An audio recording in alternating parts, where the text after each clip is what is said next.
私たちが目撃したものを誇張する。自分の罪を隠す者は成功しないが、罪を告白して捨てる者は愛される。箴言28節13節。シャローム、主イエス・キリストの愛する友よ。富を預けると減り、ニュースを預けると増えるということわざがありますが、これはどんな人にも悪い習慣、つまり伝えられるニュースや証言を誇張する傾向があることを意味します。一方で、お金を貸した場合は減額する傾向があり、例えばほとんどの汚職者は減額します。私たちは自分が表現する物語や証言を誇張する傾向がありますが、それは今日の読書で述べられているように罪です。私たちの言うことが真実ではないのではないかと人々が疑ったりするのは当然であり、彼らはもはや私たちを信頼しません。すぐにこれに気づいたら、それを排除するようにしましょう。不可能なことは何もありません。イエス様、私たちは彼を信頼します。彼の目は私たちに継がれています。私は、インターネットソリューション、インソルのクリスチャンス・ハルト氏を、時代を超えた美しい家族、ケシや、バハテラカ氏に同行し、次の称賛を伝えるために招待します。私の目はあなたに釘付けです。私は生涯を通じてあなたに身を委ねます。あなたの計画に私を導いてください。あなたの王国を拡大するために、お父様、私はあなたのお心に従いたいと思います。私はいつもあなたを喜ばせたいと思っています。ケサックを読んだ女性がいました。言い換えれば彼はこう祈りました。主よ、私が大げさな話をするのが好きなのはご存知でしょう。それから牧師が口を挟みました。嘘をつくのが習慣だと言ってください。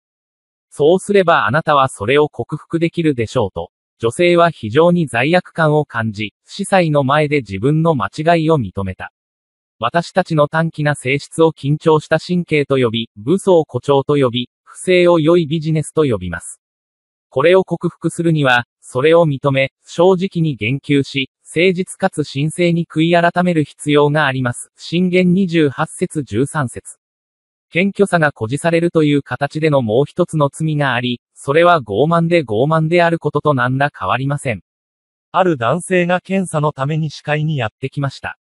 下で見ると、歯に大きな穴が開いているような気がしたと彼は語った。医師はそれを調べてただの小さな穴ですと言いました。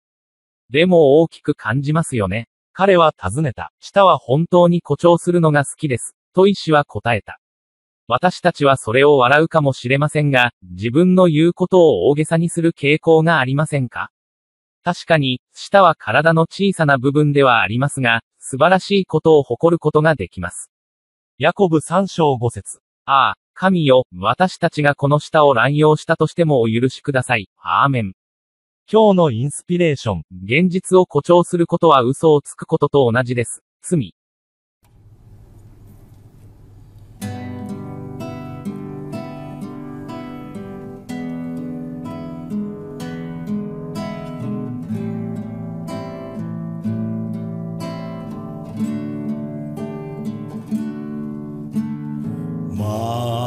Mataku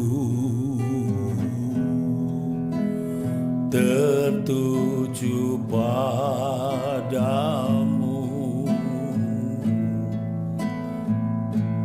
segap hidupku ku serahkan padamu.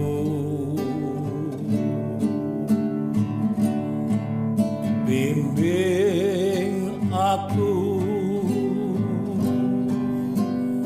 masuk rencanamu,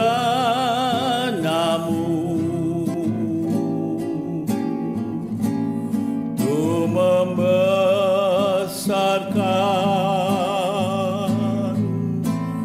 kerajaanmu.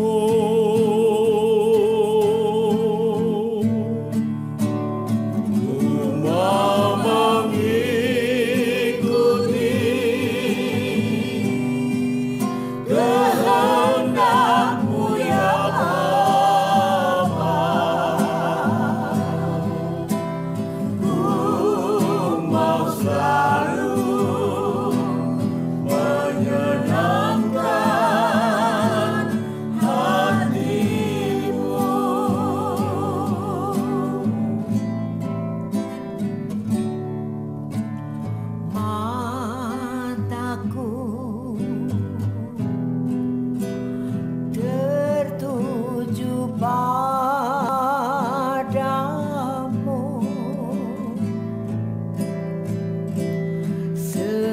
भी